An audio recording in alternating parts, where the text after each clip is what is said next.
दुनिया भर के 142 ममालिक में से पाकिस्तानी जुडिशरी का 130वां नंबर।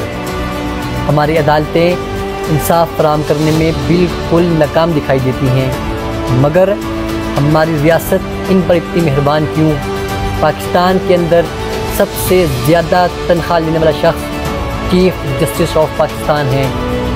इसी तसलसल के साथ साथ बाकी जजेस भी हुकूमती ख़जाने से मज़े लूटते दिखाई देते हैं। ये उसी निज़ाम का तसलसल है जिसकी बुनियाद अंग्रेज़ डाल कर गया था। लोग अपनी सर्विस के दौरान तो बादशाहों वाली ज़िंदगी बसर करते ही हैं, जब अपनी मुद्दत मुलाजमत मुकम्मल कर चुके होते हैं उसके बाद भी इनको ये आसाइशें फराहम रहती हैं। एक रिटायर्ड जज माहाना 10 लाख रुपए पेंशन वसूल करता है, 2000 बिजली यूनिट और 3000 लीटर मुफ्त पेट्रोल हासिल करता है। दूसरी तरफ अगर इनकी कारकर्दगी की बात करें तो 0/0।